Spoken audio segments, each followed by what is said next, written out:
السلام عليكم مشاهدينا الكرام، مرحبا بكم على قناة التونسية في برنامج عندي ما نقول لك في قناتنا على نفس التوقيت. أريد أن أرحب بأحلى جمهور يحضر معنا هذا المساء، تحية كبيرة ليه. طبعا برنامج عندي ما نقول لك برنامج متنوع فيه حكايات التوانسة بكامل تفاصيلها. وراي الحكايات اللي تتعدى في برنامج عندي ما نقول لك لاهي من نسج الخيال ولاهي من تمثيل للواقع. اللي قاعد يتعدى في برنامج عندي ما نقول لك راهو هذاك واقعنا، وهذيك المراية اللي نشوفوا فيها وجوهنا. تقول لي شكون هم هذوما وش بيهم هكا وهذوما جايين من كذا، الكلام هذا انا ما نحبوش. الكلنا توانسه وكل واحد عنده مشكلته في جيبه، راهو في الدنيا هذه كل واحد يحمل المشكله نتاعو في جيبه. فما اللي يحب يخبيها هو حر في هذا، وفما اللي يحب يحكيها يتفضل يجيب حذانا في برنامج عندي ما نقول لك. احنا لا دزينا الناس جايبين ناس من الشارع اي ادخل بالسيف عليك شارك في برنامج عندي ما نقول. احنا قاعدين على رواحنا في بيرواتنا نخدموا على رواحنا، حطينا رقم اس ام اس اللي هو 28 835 000. قلنا لكم يا ناس اللي عنده مشكله يحب يحلها يجي يتفضل. لذا رجاء من بعض الساده المشاهدين انه ما نحاولوش نغيروا الواقع ولا نخبيوا الواقع، هذا هو واقعنا نحكيو فيه. وبرنامج عندي ما نقول لك هو فرصة للحوار في المشاكل هذه حتى نلقاو لها حل. طبعا للمشاركة معنا قلت لكم على رقم الاس ام اس، عنوان البريد موجود اسفل الشاشة، رقم الفاكس 71 961 293. قبل ما نبداو البرنامج نتاعنا مباشرة نعملوا طلة على سميرة المقرون. سميرة مساء الخير. مساء الخير عليك سميرة، لو كي نعملوا عليك طلة نتفقدوا فيك مرحبا بك. نتفقدوا والله فيك تونسوني على خاطر كي تبدا انت ماكش حاضره احنا راهو ما نجموش نطلعوا جينيريك البدايه، معناتها احنا مربوطين بالطرف الثاني. وانت تعرف في برنامج عندي ما نقول لك يا سميره انه الحكايه اللي تتعدى كي الطرف الثاني ما يجيش نقصوها نبطلوها بالطبيعه. لا مهم برشا الطرف الثاني ما يوجدوني، وحتى وجودي انا بتتخذي باش نقولها صغيره خاطر برشا عباد يقولوا شنو حضورك في برنامج عندي ما نقول لك. ما يعرفوش اللي الضيف اللي موجود الفوق حالته النفسيه ما تسمحلوش انه يقعد وحده طبعا، ومش سهل انه اي حد ينجم يحكي معاه ويخليه في حاله كيما اللوطه. معناها عندك ناس معناها عندها مشكله جايه باش تحلها وانت تحاول باش تريحهم. كيف الفوق فما الناس لازم شكون يحكي معاهم وشكون يحطهم في اطار باهيه باش يهبطوا حاضرين لوطه. طبعا بغض النظر على انها تلفزه ولا ماهيش تلفزه، هذا موضوع اخر. على كل شكرا لك سميره على التفاعل معنا. نشوفوا بعض هذه حوصله بالفعل على اللي باش يتعدى الليله في الحكايات اللي باش تتعدى في برنامج عندي ما نقول لك. مشاهده طيبه للجميع.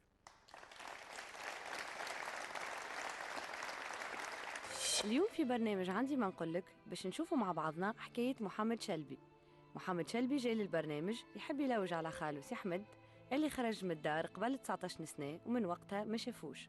اما توا باش نشوفوا مع بعضنا بشرى اللي جات البرنامج عندي ما نقول لك وعندها طلب غريب. فريق الاعداد الصحفيين قالوا لي اللي انت جايه تطلب في الطلاق. صحيح كلامهم ولا غلط؟ صحيح. موضوع الطلاق موضوع عادي يمكن تناوله في أغلب البرامج الإذاعية والتلفزيونية، عادي جدا أن تحكي على طلاق في التلفزيون. أما أنه يطلب الطلاق في التلفزيون هذه تعتبر سابقة أولى في تاريخ البرامج التلفزيونية. ربي يخلينا إن شاء الله ديما محضر خير، ما نتمناوش هذايا، وإن شاء الله نغيروا مجرى الحكاية. لكن مزيد من التفاصيل مباشرة مع بشرى. يا بشرى.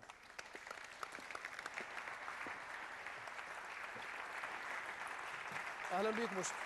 مرحبا بك بشرى. مرحبا. تفضل يا مرحبا بك بشرى في برنامج عندي ما نقول لك حتى نتعرف على حكايتك اكثر مباشره. تشاهد معايا هذا التقرير. طب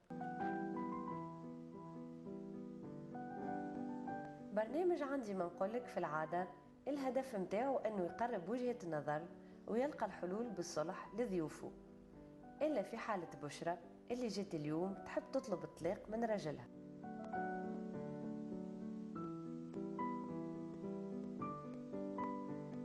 في عمر 21 سنة قررت بشرى باش تخرج من دارهم وتعيش بعيد على أبوه، كان صعيب ياسر معها.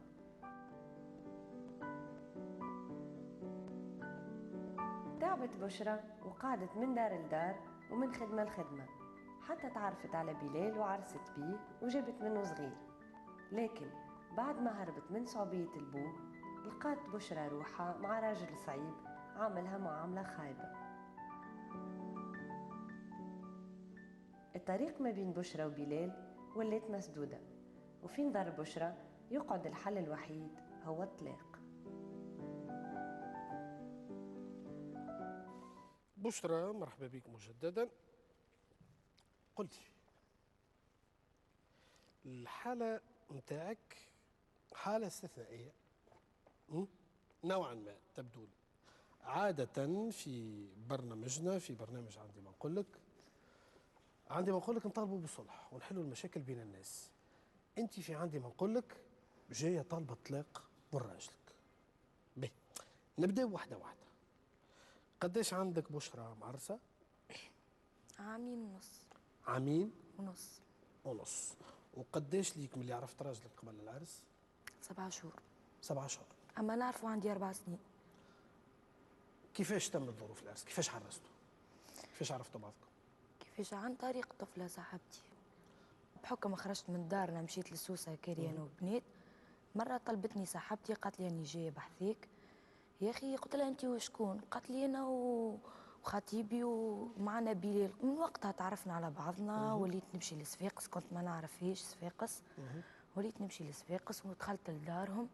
من الاول كصاحبته برا، وبعديك هو قال لي مش باش نلقى خير منك. قفت معاه برشا. معناتها قصه حب حقيقيه بينك وبين حسب ما فهمت. وعاد دارهم باش ياخوني. عاد دارهم. علاش؟ ما قبلونيش. سامحني نرجعوا لتالي شويه. انت وقفت معاه كيفاش؟ وقفت معاه في امور برشا حوايج. مثلا بالصبر. كانت دارهم كانوا معاه، كانت الدنيا ظلمته، العباد ما تحبوش وغايرين منه، والطفله اللي كان معاه ظلمته برشا. ما لقاش برشا حوايج لقاهم فيا انا. كنت رجله معاه معناها. كنت رجله معاه. رجله باهيه مراكي تقول انا رجله مع راجل. ديما يقول لي انت راجل. باهي. رغم هذا الكل عائلته رفضتك علاش؟ خاطر انا كنت صاحبته، كنا نتقابلوا برشا قبل العرس. ومش ماخذين فكره التونسيه ما ياخوهاش. كيفاش؟ ما تونسيه ما ياخوهاش لازم. كيفاش؟ ما تونسيه ما ياخوهاش لازم. ماخذين فكره على التونسه. ما لازم نرويجيان ولا لازم صفاقسيه. ولا صفاقسيه لازم. هو صفاقسي من صفاقس. صفاقسي. ودارهم يحبوا ياخذ صفاقسي. يا اخي جاب لهم تونسي. من الاول كانوا حابين يراو. بعد شنو اللي بدلهم عليك؟ ما نعرفش برشا كلام. انا ما نتصورش حكايه صفاقسيه وتونسيه. انا هذه مخ الهضره ما نتصورش انه الحكايه نتاع صفاقسي. لا خاصة سمعت عليا كلام. خاصة سامحني يا بشرى، أو باش نحاول نفهم أنا. خاصة أنك قلت لي من الأول كانوا قابلينك. معناتها ما عندهاش دخل حكاية صفاقسي. كصاحبته مرته لا. شنو هو صاحبته؟ جاتهم صدمة كي أنا باش ناخذه. شنو هو صاحبته؟ أنت مشيت ما لدارهم على أساس عادي. المرأة اللي باش ياخوها صديقته ممكن تكون خطيبته. كيفاش فهمني؟ على أساس صديقته. على أساس صديقته مش نتاع ماخذة. سامحني يا أخي، هز صديقاته وهزهم لأم وأبوه. هو هز صديقاته لأم وأبوه يقدم. شو هما الكل قداش من واحد؟ هكاك حتى معرس ويجيب صاحبته نورمال عادي. شنو؟ اما انا ما كنتش نعرف الشيء هذا. انا في بالي كي قدم لي الدار على اساس باش ياخوني. نقول لك شو بشرى فهمني باش معناتها راجلك كي تبدا عنده علاقه غير جديه بين ظفرين، معناتها ما نحبش نقولها انا، ولا علاقه مش نتاع ماخذ، يهز صديقته معاه يقدمها لام وابوه على اساس شنو؟ عادي خاطر مش اول طفله ندخل دارهم يعني. عادي انا ماخذته سمعت. انا اعرف برشا بنات دخلوا لدارهم وعادي هاي يمشوا للحمامات بيتوا نورمال، ما يلقاوش وين يبيتوا بحثيهم نورمال. فهمت؟ عادي امه عاديه. فهمت؟ انها صاحبته تخلينا في الدار وتخرج عادي. عاطيه الثقه في ولدها ولا عاطيه الثقه ولا هما كيك يعيشوا. انا نشوف فما شويه تناقض بشرى في كلامك سانسيرمون، على خاطر تو كل شيء عادي عادي عادي عادي وجماعه اسبري بطحه معناتها بطحه فهمت؟ وجيت في حكايه العرس قالوا لك لا. انا يظهر لي فما شويه تناقض. تحب ولدها يسوحب ويحوس اما ماخذه لا. ماخذه هي تقرر له. باهي، خلينا نرجعوا لعلاقتك انت بزوجك بشرى. حضرت عائلته في العرس والا لا؟ لا. ايوه. وعائلتك انت كانوا قابلين العمليه والا لا؟ انا حكيت له على ظروفي، قلت شنو هي له ظروفك؟ راني انا حكيت له لكونه انا ما نعيش في دارنا، انت واللي انا خرجت عندي 6 سنين من دارنا خاطر بابا صعيب وعندنا برشا مشاكل. وين خرجت بشرى؟ طفله؟ كيف في خرجت عمرك عرفت أنت؟ على طفله. م? قبل كل شيء انا نخدم في معمل، نستنى في الفرصه انا فهمت، اما قلت انا صغيره مش باش يقبلني حد، قلت فرصة نغلق إيش؟ الفان، فرصه باش نخرج من دارنا. فهمت، قلت نغلق الفان ونشوف حياتي، نخدم ولا نشوف ايش باش نعمل في حياتي، خاطر انا ما عشتش طفولتي كما يلزم راه، عشت محرومه من برشا حوايج اللي انا قادره نجم نعملهم. فهمت، دارنا لاباس عليهم ما همش ناقصهم حتى شيء. هيك هاو يا اخي كنت نخدم في ماما عندي كونجي.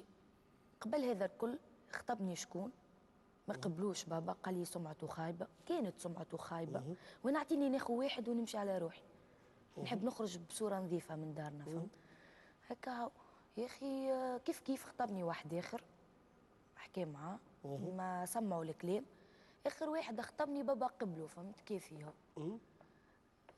قبلت انا، اما بعد مده جيت نخمم فيها قلت باش ناخذه باش نعذبوا معايا. بشرى عندك برشا حكايه الجهويات من خلال كلامك، هاو صفاقسي او كافي او ما نعرفش ادري شنو. بالنسبه لك انت يظهر لي فما مشكله في الموضوع هذا، معناتها ما عندك مشكله. كيفي ويعيش في تونس، انا ما عرفتوش في الكيف، عرفته في تونس. التونسي هو تونسي، يقرا باهي معانا. نتزاوجوا صفاقسي وكافي وجندوبي وساحلي وجنوبي، باهي واصل ما يسالش. هكا هو يا اخي بعد مده قلت فك عليا باش ناخذه هذا باش نعذبه معايا، وانا ما نحبوش ما حشتيش بيه. فهمت، جيت وقلت له طلبت في تليفون قلت له خلي كل واحد يمشي. تشوف الراجل عامل معايا الباهي، فهمت، مش مقصر، ولد عائله بالضبط. هيك هو يا اخي انا عندي جمعه كونجي، خرجت نحوس قلت لهم يا باش نخرج انا والبنات، ديما هاني في الدار ما نخرجش، ما نفهمش خروج راه من دارك لدار عمك. بشرى اعطيني علاش هربت من الدار، خاطر علاش؟ بعدنا برشا على الموضوع. علاش هربت من الدار؟ علاش؟ خاطر عندنا برشا مشاكل في الدار. ملي حليت عينيا بابا ديما يضرب في امي، يبزع الماء، كلام زايد، حتى كي مشى لعمره كيف كيف 4 مرات. امي في بيت ربي ضربها بكف، حزار برشا. فهمت، قالها تغزر له سيف. وين؟ في الحج هذا؟ هاي والله. فهمت، باش نحكي لك حكايه ذي اكثر حاجه عقدتني انا. مره مرضت باعصابي، انا جت بريود وصلت حتى مشيت طبيب نفساني. فهمت، ضربت امي بسكينه مش بالعان، كثرت علي. فهمت، كيفاش؟ تحكي معايا في الكوجينه ضربتها بسكينه. جرحتها معناتها. علاش؟ نهار أسود.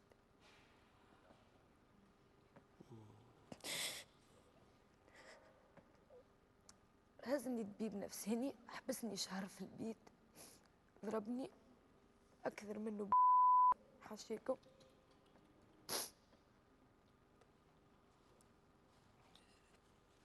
هذيك اكثر حاجه ما ننساهاش.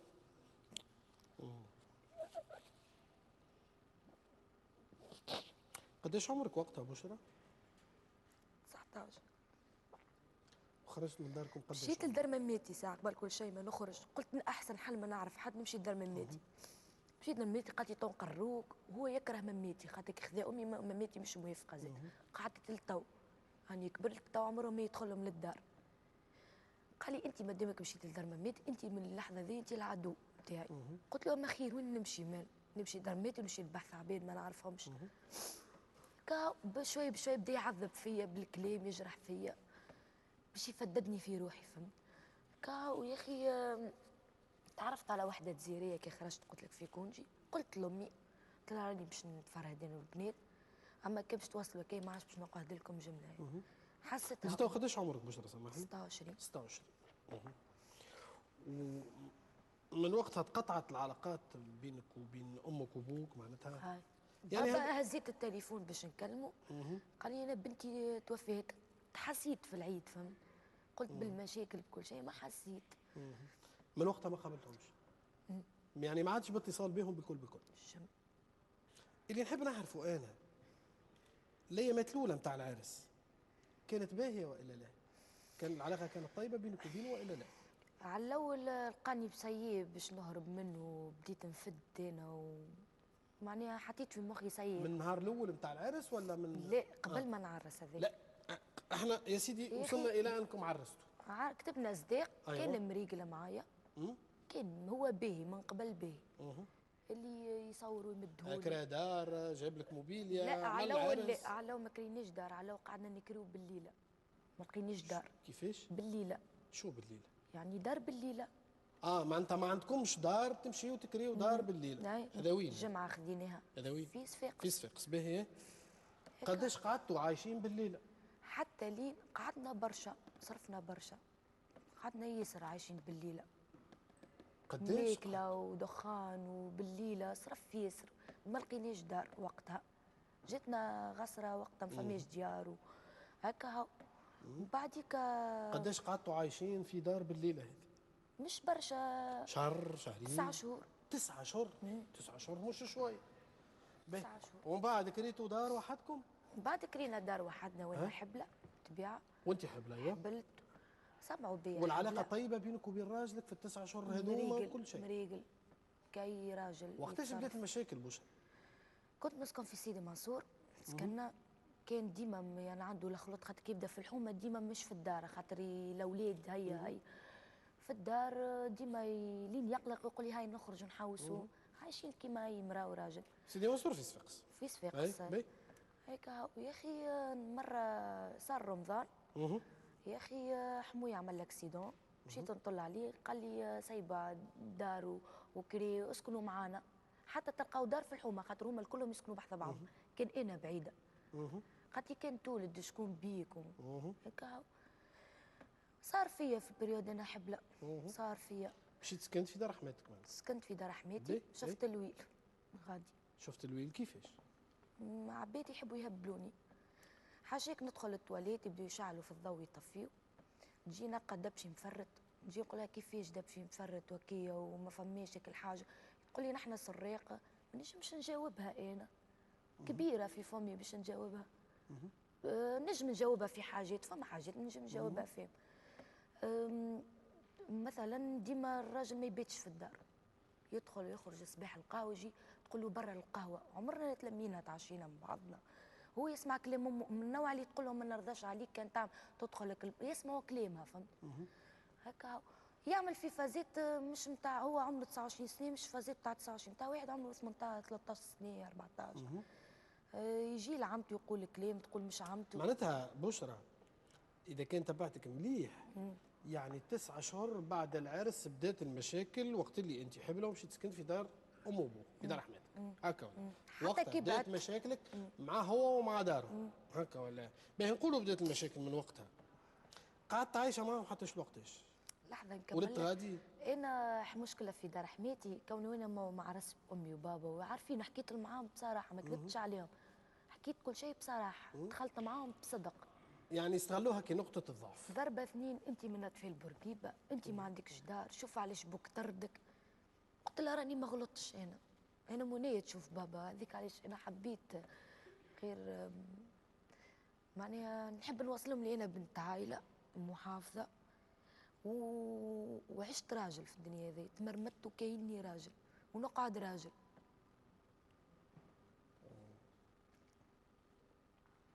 باهي حتى وقتاش قعدت في دار حماتك بشرى؟ قعدت لين مره كبرت كرشي، ليا بيهم نوكلهم نشربهم، هما يطيبوا بالطبيعه، مانا ليا بيهم. الوقت قداش قعدت في قعدت 3 شهور. 3 شهور. قالت لي برا اعمل ليكود، نشوفوا الصغير وليد ولا بني. قلت لها باهي يا اخي، مشيت نعمل في ليكود. قالت لي انا سيسور وليد، احنا نجيبوا الاولاد وكل شيء. طلع وليد. كي قلت لها راه وليد، قالت لي خير من كلمه مش باهيه، فهمت؟ غضتني انا، جاتني قالت لي تاخذ زوز منين وتطيح الصغير هكا. قلت لها يا اخي ما تخافش ربي انت. قلت لها وبنتك وبنت مدك عايشه بحثك قديش غضبانه لهنا، وما قلتها ليش وقت اللي هي في مشاكل مع راجل. قالت لي خاطر نعرفكم ما كنتش باش تكملوا انت وبيلي، حاسبه ألف حاجه، انا ما كنتش هذا كل ما قريتوش كان من بعد راه قريته. كي صارت لي برشا حوايج قريت هكا، كل مره تعمل حاجه، كل مره تعلق ولدها وترقد في الصاله جمله، ماناش ماخذه راحتي الجمله في البيت تدخل حتى نتناقشوا. ولدت في دار حماتك بشرى؟ لا خرجت وين كريت. ولدت؟ ولدت في السبيطار وخرجت لداري 20 يوم، بعد نفستني هي 20 يوم الاخرين. ومن بعد روحت لدار؟ خاطر الدار خرجنا منها وكرينا دار اخرى مقابلتها. معناتها رجعت تسكن وحدك انت وراجلك بعد الولاد. ايش صار بعدها؟ العلاقه باهيه؟ لا علاش العلاقه مش باهيه؟ علاش خايبه؟ بايجاز ما يروحش للدار، ما يصرفش وين عليا. يمشي؟ ما نعرفش، ديما قلت لي عندي كان خدمه. يصرف قبل؟ يصرف تبدل كومبليتمون من اللي سكننا في دارها من رمضان والطعم ناول للسنه، تبدل كومبليتمون ولا ما عادش يروح. مره يقول لي اني نخدم سيكوريتي، يطلع في جو يسهر ماهوش سيكوريتي يخدم. يقول لي برا اقعد في انت ومجدي ولد عمو هذا ومرته في ريستوران نهار الجمعه كي يكمل هو يخدم في الموبيليا، هو في المهديه يعمل في مشوى ما خلي لي حف، ويقول لي اقعد غادي يرد بيك تتحرك. كيف ما يعبرنيش جمله، ريت نمشي نعدي يقول لي انت وين حضر لي فرش، بعد يقول لي ليه قريب نوصل تونس انا. فهمت؟ ما يباتش في الدار. اول حاجه امه دخل البنات للدار. انا نعرف وحده تخدم في الحاكم الذي صحبه معرس عنده صغار، على اساس هي سحبت فلوستي. باش تشربك انت راك هكا. اي نحكي معك بالرسمي. تشربك. انا الكلام هذا قلته حتى. علاش تحب تفضح توا مثلا؟ نفضح انا خاطر نقول راجلي عندك ما مشكله مع يساعدنيش راجلك. بحثي استنى يا طفلة. بشرى دقيقه، انا نقول عندك مشكله مع راجلك. علاش جبت في الحكايه؟ على خاطر هي عندها صاحبتها مع صاحبة راجلي. شنو؟ صاحبة راجلي. شربيك هذه. نقول لك كيفاش. انا الطفله ذي عرفني عليها على اساس مرت صاحبه، وهي مراه مطلقه وعندها بني. برا اجا زمان المده هذه اللي فاتت كل واحد مشى على روح قاعد يخلص لي في النفقه. المده اللي فاتت نهار عيد ميلاده انا من نسيت لي هو عيد ميلاده، طلبته باش نقول له اخي ما تسالش على ولدك. 3 شهور ما سالش على ولده جمله ما سالش. هكا في المركز كي تقابلنا على اساس توحش ولده بالعاني. تعدي لي طفله سمعتني الكلام. باهي شوف بشرى، خلينا نعملوا ريكاب. سحبته هذيا، خلينا نكمل نحكي لك ساعه عليه. استناني خلينا نعمل ريكاب ساعه باش نجم نستوعب الحكايه. دخلنا في برشا تفاصيل، خذ من هاني ومن غادي. باهي نقولوا انه راجلك تبدل معاك ولا ما عادش يصرف وما عادش يروح للدار ولا عنده علاقات اخرى، وهذايا بالطبيعه قلقك ومفهوم وواضح علاش، حتى تبدا الامور واضحه. فريق الاعداد الصحفيين قالوا لي اللي انت جايه تطلب في الطلاق. صحيح كلامهم ولا غلط؟ صحيح. وعلاش ما تطلقش من غير ما تتعدى على تلاف التلفزه؟ يحب يطلق بالتراضي هو. وانت ايش تحب تطلق؟ انا نحبه يطلقني خاطر ما نجمش نطلق بالتراضي، نحبه هو يطلقني معنا. باش تاخذ النفقه نتاعك ونتاع ولدك. باش تلقى باش تعيش. بالطبيعه. واضح يا لا. ان شاء الله نتمكنوا الليله من انه ساعه نجيبوا لك راجلك في برنامج عندي ما نقول لك ولا الحديث بقي. اوكي. الليله بشرى جات البرنامج عندي ما نقول لك تستدعى في زوجها اللي عندها مده ما عادش تعيش معاه باش تطلب منه الطلاق. تبدو الحكايه غريبه شويه انه امراه تطلب من رجلها الطلاق في التلفزه، لكن الحكايه ما هيش غريبه برشا، لانه بعد ما سمعنا الحكايه فهمنا انه طالبه من رجلها انه يطلقها انشاء حتى تتمكن من تغريمه وتضمن حق نفقتها وما يخليها تاكل هي وصغيرها. قبل ما نشوفوا زوجها جاء والا لا، بربي عندي سؤال يا بشرى. توا وين تفكرتوا؟ جاء المخي توا. فما مجال للصلح والا لا اللي هو جوهر برنامجنا، خاطر خليتنا في حيره على الحق نتاع ربي ما عنده. يعني نجموا نحاولوا نلقاو حل ولا خاطر مع راجلك والا لا؟ الله اعلم. لازم هو عاد كان فما حل انا نوافق، ما فماش حل ما. يعني باب الصلح ماكش مسكرته؟ لا. مع انك جايه تطلب في الطلاق. اما باب الصلح ممكن. بالك شي عنده ما يقول. بالك شي عنده ما يقول، هذا معقول جدا. هذا عنوان برنامجنا راه، خلينا نشوفوه ساعه. جا ولا ما جاش وعنده ما يقول ولا ما عندوش؟ سمير المقرون مساء الخير. مساء النور. سمير. انا ضيفي وصلك العاده. اي به. قاعد يستنى فيكم. اي به. قدم لنا ضيفك يلا. بلال، مرحبا بك بلال. السلام. 28 سنه وجيتنا من صفاقس. شنو تخدم بلال؟ مع الوالد في الموبيليا. في الموبيليا مع الوالد. انتم صفاقسي تبدو على بكري. بديت بكري الخدمه اكيد. وقلت لي اللي انت سبورتيف زاده. كنت كور قبل. كنت العب كره في صفاقس. قبل. مرحبا بك بلال. عايشك بك اكثر. كما تعرف بالطبيعه فما شكون عنده ما يقولك. تحب تسمع شنو يحب يقولك؟ اوكي. عندك شك في حد ولا؟ عندي 100%. طب انت من قبيله وانت تفبري، ما نعرفش عندك شك ولا ما عندكش، من قبيله وانت تراش. نعرف شكون 100%. باهي تفضل بلال، خليك تهبط، محمد يوصلك.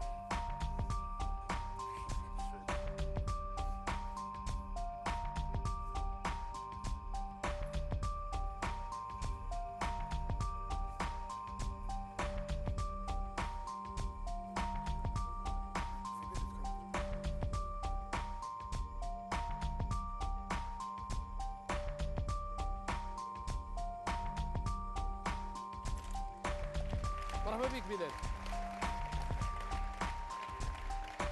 اهلا بك بلال. مرحبا. مرحبا بك بلال في برنامج عندي ما نقول لك. قبيلك بحث سمير المقرون قلت متاكد 1000% شكون اللي استدعاك الليله في برنامج عندي ما نقول لك. انا باش نوريك المؤشرات وقول لي هذوما يزيدوا ياكدوا لك شكون اللي وراء هذا الستار واستدعاك الليله في برنامج عندي ما نقول لك. الى المؤشر رقم 1 طب. يا سي بلال، لقاها تبكي من هم الرجال، قالها اسكت تو ناخذك. والله أول مرة نسمع به. لقاها تبكي من هم الرجال. هكا معناتها اللي يلقى مرة تبكي من هم الرجال يقول لها اسكت تو ناخذك. ايش قولك في المثل هذا؟ ها؟ يقرب ولا يبعد؟ قرب. يقرب. ها؟ نشوفوا المؤشر رقم 2 طب. يا سي بلال، البعد ينجم يكون حل ساعات؟ البعد ينجم يكون حل من الحلول ساعات والا لا؟ يمكن. يمكن. ما زالوا عندنا مؤشرات، ما زال اخر مؤشر طب. يا سي بلال، يقولوا كل شيء بالسيف كان المحبه بالكيف. كل شيء بالسيف. يا خويا كان المحبه راهي بالكيف. ها؟ يسمعني صوتك يا راجل. مقبله اي شكون خلف هذا الستار واستدعاك الليله في برنامج عندي ما نقول لك؟ مرتي. شوفوا معي.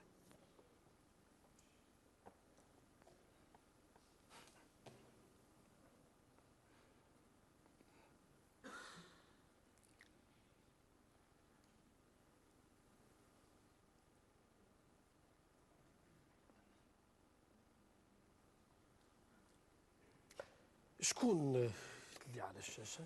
مرتي. مرتك. باهي شوف بلال، باش نحكي لك الحكايه كما حكيتها لي بشرى وقول لي. اوكي.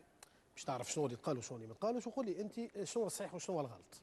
باهي سيدي، واذا كان ممكن ونستسمحك في انك ما تقاطعنيش نكمل الحكايه للاخر باش اعطيني وجهه نظر نتاعك انت بعد حتى نفهموا بعضنا بالكدا بالكدا. شوف بشرى كانوا عندها مشاكل مع عائلتها، مع ابوها وامها، وعاشت في ظروف صعيبه، ابوها صعيب، خرجت من دارهم عمرها تقريبا 19 سنه، عاشت برا المده هذيك ما عاشتش مع دارهم.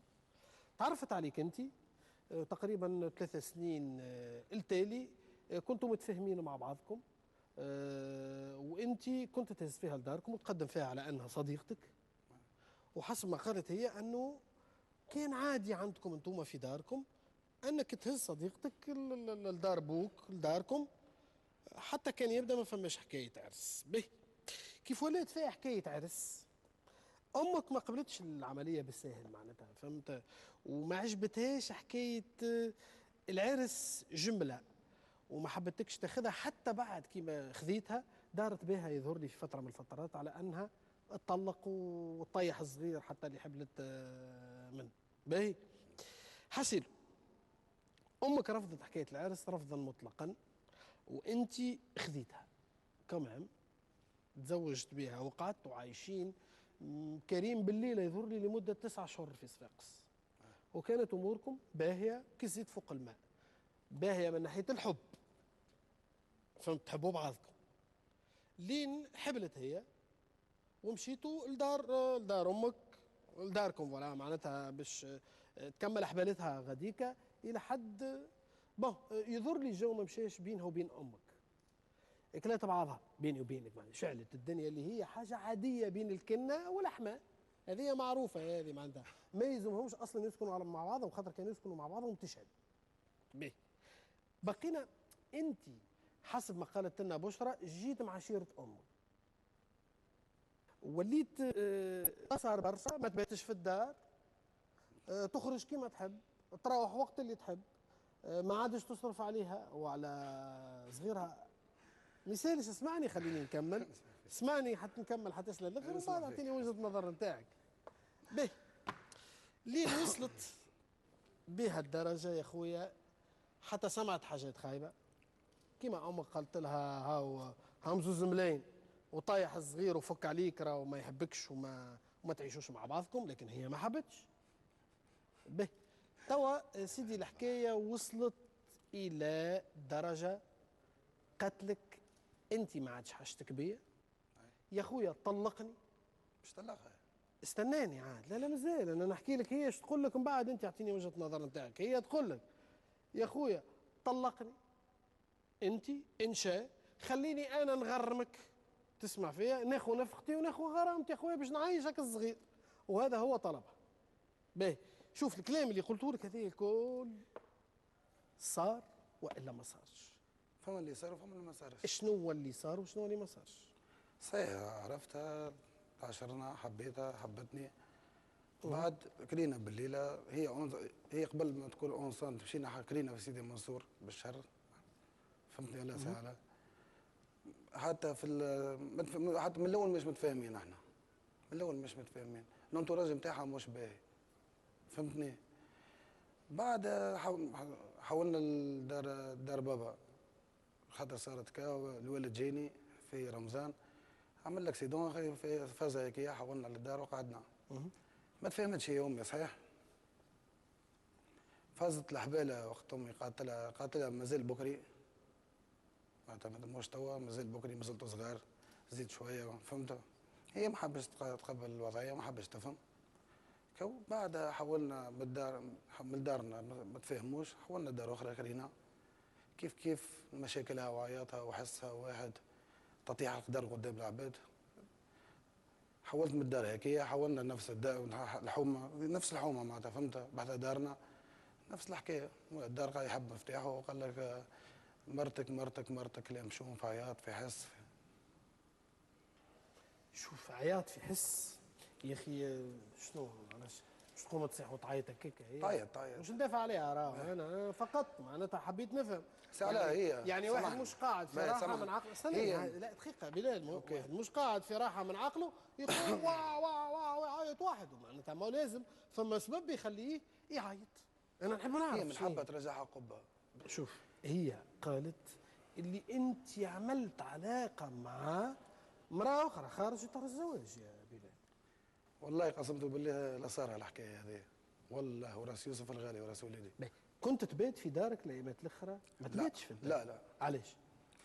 وحتى تسكر في الباب، يجي نعيط تقول له حل الباب، ما تحبش تحل. ما عنديش نفتح الباب البراني والداخلاني زوز، ما عنديش فتح عندها هي. طلع دوابل انت. البيت فما عندنا البيت في الدار مسكرتها. يا بدي حل، لا تقول لي عندي اوراقي، ما نعرفش شنو هي الاوراق، ومدافير هي ولا شنو هي، ما نعرفش شنو الاوراق اللي عندها. لا هي مرتك مش داري، لازم نحوس كيف ما نحب، ندخل وقت ما نحب، نخرج وقت ما نحب. قالت لك معناتها يجي مخر ويبات لبرا. هي تجيب في صحابها البنات للدار، معناتها فما حوايج معناتها ما تصيرش، تجيب صحابها البنات. واحده من شنو المشكله جابت صاحبتها بنايه للدار؟ اصحابها اي اصحابها البنات. منهم مره في سيدي منصور دخلت للدار، او مش كبرها، دخلت للدار نلقى صاحبتها تشرب في الدار، بحذاها صاحبتها واحده اخرى. قل لها لا يوسف دخان عليه. تقول لي واصحابها يتكيفوا في الدار وحاجه عاديه. يكذب انت بطلت العالم في الكذب. يكذب.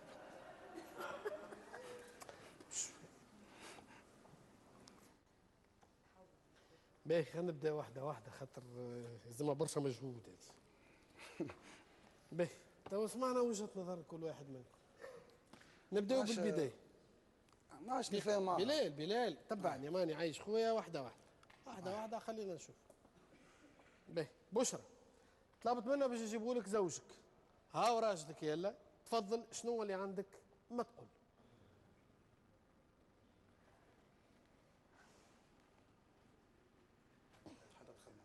نحبوا يطلقني انا اول حاجه.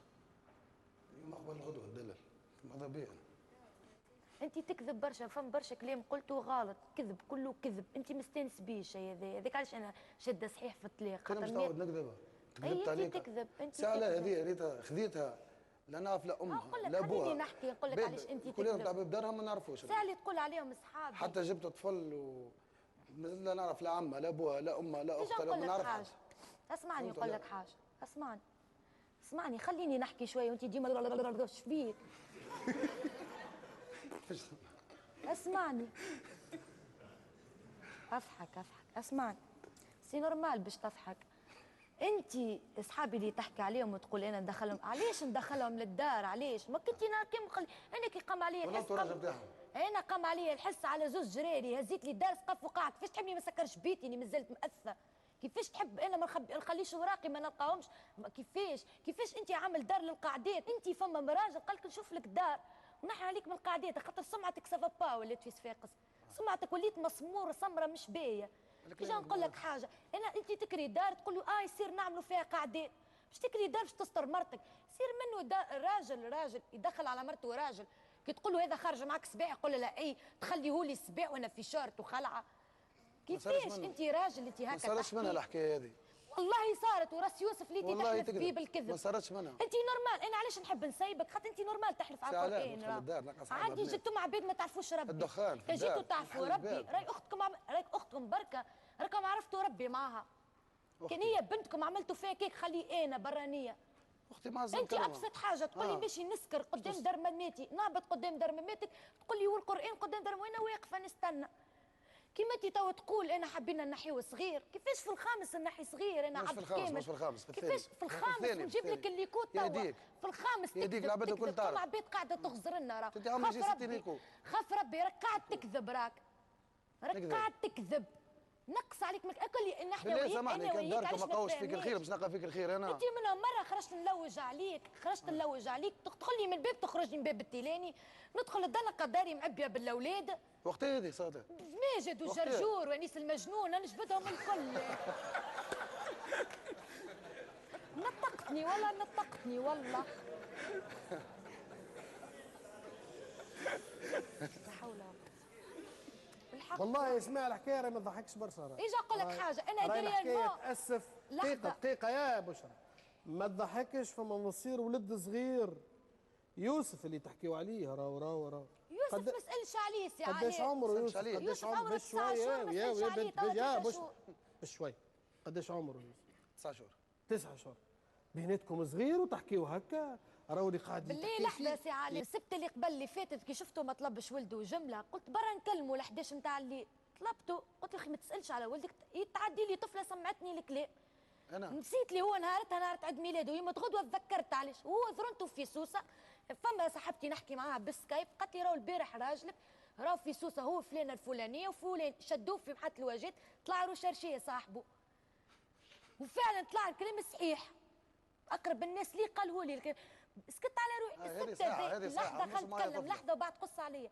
السبت هذايا كيف السبت هذايا تكلمني صاحبتي تقول لي كلمتك المسخ راجلك عدالي طفله هكا هي حكيت هكا برا حسبها هي قالت لي راهو عدالي طفله سمعتني الكلام.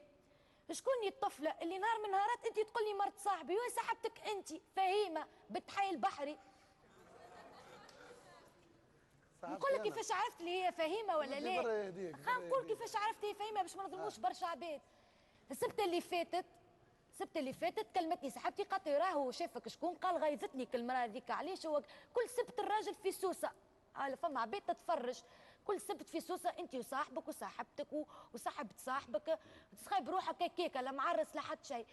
عملت هكاك كلمت لوتيل اعطتني الاسم نتاعو كلمت لوتيل كلموني هزوا عليا ريسبسيون قالوا لي اي سي فري راجلك راهو كاري لهنا، اما معاه واحد اسمه رمضان. نكذب انا؟ لا لقبه بالرمضان مش رمضان. انت بالرمضان ولا رمضان؟ انا حاجتي بك انت، ما حاجتيش به هو. ان شاء الله حتى رجب. وانا ما حاجتيش بك. اجا نقول لك اسمع يا اخي عملت وانتم مش عاملين. انا ما تجيش المخ هذه الحكايه. كاري هو صاحبته في الشامبر اللي مقابلتهم، نعمل هكاكم وكوا في الليل انا وصاحبي اما في الليل نتبادلوا. فهمت؟ اي شنو هذاك المنطق هكا هاو عمل لك هي. طلبت الحاكم مش قال لي انا وقتها ماضي ساعه نتاع الليل ولدي راقد برد وانا في دار صاحبتي جي ما علينيش. ما خذيت فلوس، ما خذيت 1,050,000 وانا مش عملت بهم، ما قلتش لك لحظه الاداره. نتكلم لحظه، خاطر تعرفني ما نكذبش انا ما نكذبش. اني جيت نكذب راني بالكل لاباس عليا والله العظيم. نقول لك حاجه من الاخرى، دارك ما قاوش فيك الخير باش نلقى فيك الخير. انا يرحم بوك اللي طردني من الدار هاكا ما جبتش عليه، انا باقي رجع لي اصلي. تسمع عمل لك كي نطلب الحاكم مش قال لي تجينا توا ترفع دعوه تصحح عليها باش نصدموا، خاطر ما عنديش الحق نحن الا من اذن وكيل جمهوريه. بحكم ولدي مريض وراقد ودنيا ليل، انا كان جيت وحدي نجيك ونطلعك من كرش حوتها والله، وما نسلمش في حقي جمله، خاطر تمنيكت عليا برشا، عديت عليه بعد حسبتها وحدي. كيفاش تقول لي انا بايت في البلاصه وانت بايته؟ كاين بعد برشا حوايج جاتني قدامي الدنيا صغيره يا بلال. انت كذبت عليا برشا، انت تكذب برشا، انت لا تصرف على ولدك. العباد اصحابي البنات انت تحكي عليهم اشرف منك اصحابي، خاطر وقفوا معايا وراجلي ما وقفش معايا. كله منضف. اي وقفوا معايا شي يمني ما كنتي عرفتني عليهم اخي، منين نعرف صفاقس انا ما نعرفش غادي حتى واحد. اش خليني ضاعت ما لقيت وين نقعد غادي، وريت لي انا ما نعرف حتى واحد. ما تعرف حاجه على خاطر البنات اللي تحكي عليهم انت صفاقس اللي تعرف اول حاجه منهم واحده خذت ولد عمك اللي تحكي عليهم، وواحده قلت لي مرت صاحبي طلعت صاحبتك، هم البنات اللي تحكي عليهم. والله لا صاحبتي. والثالثه والقران وراس ولدي وراس ولدي. صاحبتي ما خافش منك نقولها لك راه مسيرك تحصل راو، مسيرك تحصل راو، مسيرك نبين للعباد تقول لي انت تكذب. كان انتم غالبين انتم مشكلكم تقنعوا العباد، يقنعوا العباد بصفه مش نورمال. تجي باش تطلب حقك ما تاخوش حقك، عندكم باراتان، عندكم قويين ما كونش نخدموا في التجاره هكا علاه. مش جهل شنو؟ نخدموا في التجاره هكا علاش عندنا باراتان برشا. في التجاره؟ ياك قلتها بفمك علاش تقول زوالي؟ واش لا طبعا سهله. شوف حسيتك الموضوع حسبي الله يضرك مهم الساعه ولا الموضوع؟ مهم. فما حكايه ولدك ما انت الموضوع فيه نوع من سهله. في العيد كلمتها هاي تسمع فيها في العيد كلمتها. لا سامحني مش راهو ناخذ في موقف منك انت، بالعكس لا نحب نفهم انا فقط ان انا نعطي فيك في رايي. كان لو تسمح لي راهو تفضل. نجم ما تسمحليش في هذا. انا يظهر لي ماخو الامور ماخوها ياسر بتفدليك عاديه. لا بتفدليك ماخوها الحكايه. ما نعرفش لازمني برد دمي معاها خاطر بالحق خاطر عقله صغير. بالحق الصحيح عقله صغير. هذاك الانسان مره انا نتوهم قال لي اخرج باش نوريك معناها فما عباد راهي قاعده صارت معناها قدامهم، قال لي اخرج باش نحوس بيك. قلت له كسبه وما نعرفش شنو يعمل، يخليني في القهوه انا ولد هذايا ماجد ويمشي يشكي بيا يقول مرتي خرجت من غير ما تشاورني وبعث لي ميساج. انا عملت لك هكا ميساج يكفر عليا في ربي يقول لي توا تخرج وشافوا رئيس المنطقه وقعد بلال. لحظه يا بشرى لحظه بلال طبعا انت في يوم من الايام في يوم ما قبل ما نجيو نحكيو في حكايه الطلاق وكذا عديت العباد الكل باش ناخذها. عديت العباد الكل. استنى عديت العباد الكل. حبيتها؟ دارنا ابويا امي اصحابي كل حبيتها باهي. حتى هي من الاول. لحظه يا بشرى يحب فهيمه. لحظه يا بنتي قسمت بالله مش كبرها. في باش احكي معايا نقعد في الجنه نهرب لجهنم. عندها وليه هكا باهي. باش شويه احكي معايا انا وكي بعد احكي معاك. هي حتى من الاول كي تحكي عليك قالت برشا كلام باهي فيك، قالت نحبوا راجلي وعشنا مع بعضنا بالكدا ومن الاول كنت باهي وتصرف على دارك وكل شيء امورك واضحه وماكش مقصر وراجل باهي بيئه معنى الكلمه. باهي يا بلال في بلاصه نحكيو على طلاق اللي هو مش موضوع برنامجنا راهو سانسيرمون انا ما يجيونيش ناس باش يطلبوا طلاق راهو. تحبش نشوفوا يا خويا ثنيه شنو نجموا نعملوا الليله باش نعملوا صلح على الاقل باش نجموا نداويوا الجرح هذا. شنو التنازلات اللي ممكن انت تقدمها واللي هي تنجم تقدمهم؟ استنى خلينا نكمل جملتي ومن بعد اعملي ايه والا لا. اوكي. باش نوصلوا لحل، باش نمنعوا الصغير على الاقل، الوليد اللي مازال تو يتربى في عزك، مازلتوا صغار، انت مازلت صغير وهي مازالت، والطلاق ما عنده وين يهرب، غدوه تنجم تطلق، بعد غدوه ما طلاق اسهل ما يكون، والطلق والصلح من اصعب ما يكون. معناتها ما تحبش نشوفوا شنو التنازلات اللي نجموا نحقوها الليله، خلينا نخرجوا بحل، خلي هكا الوليد يمنع ونلقاو مجال للصلح. اش قولك يا بلال؟ سهله ما عادش تفاهم معاها. ها؟ ما عادش تفاهم معاها. وين اكثر منك؟ من الحكايه تحكي فيها. والله شيء صح. جي طالب ولا مطلوب؟ ما تكبر عقلك وتقول انا ما حشتيش باش ترجع لي، مش بالسيف عليك يا خويا، قدام 10 ملايين تونسي طلقني، ما عادش حاجتي بيك. اش مش بيك نطلقك، باش قرنيطه نعمل لك انت؟ مش خليك. لا انا ما عجبنيش الحوار هكا. ما تعرفش تحكي هي بطبيعتها، من اصل الدنيا ما تعرفش تحكي. ليه؟ خاطر هو يصعب فيها راهو، هذيك علاش. باهي يا بشرى. باهي بلال سيدي طلع لي الدم منه والله. انت حل الباب. لا سي علاء افتح باب، خل شو هاي فات. استنى يا بشرى، انت ممكن انك تفتح باب للصلح، خاطر قلت لي قبل ما يجي بلال. ناس خايب باش يحكي مش هكا. باهي انت توا سي بلال هي امورها واضحه. حل مجال، حل باب صغير نحكيو فيه. سامحني وانتوا مازلتوا صغار تنجموا تصلحوا برشا حاجات. ما عادش نجم نتفاهم معها. سي علاء نخرج من القهوه، قدام القهوه تجي قدام العباد تطيح لي قدري، كلام الحزام من اللوطه. بالحق. يا اخي سي نورمال يا سي علي، بالله لحظه نحكي معاك. ريتها ولا؟ بالله لحظه يا سي علي نحكي معاك. كلام معناتها راجل حتى كي يقولوا قدام عباد يحشم، فهمت؟ وهي عندها حاجه عاديه وكي قالت لك سي نورمال. ليه مش عاديه، صحيح انا طيحت لك قدرك، انا ما نكذبش راه، اما وقتاش؟ وقت اللي صيي. باهي يا جماعه اسمعني نتكلم فيك. كان جيت نعرف روحي انا قصرت معك حتى 1% راني ما نجيش، كان ضريتك 1% راني ما نجيش. ما يحرز امي. لا انا اللي مش عايش على داره، هو بك الكلب وحدي داري قلت له بفضلك صحيح، قلت كلمه، قلت له راني باش نبدا نمشي نبيعها، ما دامك ما تصرفش عليه باش نبيع كل شيء قدامي. شفت ناس دبوزه جبت شباك هكاك دزيت شباك نقى في صاحبي وصاحبته في الدار وهي قاعده قول لها بنتي حل الباب، تقول لي لا ما نحلش. ايش تقصد؟ صاحبي هو صاحبته في الدار. في دارك؟ في داري وانا مع البليش من غير اذني، وانا مع البليش. عليه ما شكيتش بيا؟ نهارتها ما جاتش الشرطه. لحظه نهارتها ما جاتش الشرطه. يا ماكش نورمال كي جات قاعدين يتفرجوا فيك. ما جاتش الشرطه. يا ما جاتش الشرطه تلقى حنين بحثيه قال لك ما عندنا ما نعملوا. ما خرجش وقتها مجدي ما خرجش.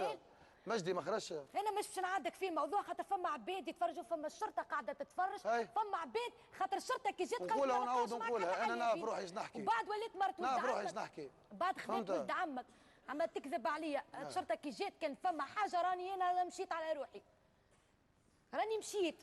يحرز لك شكون خرجك وبرا؟ يحرز شكون؟ يحرز خوك عاد مرشن شويه.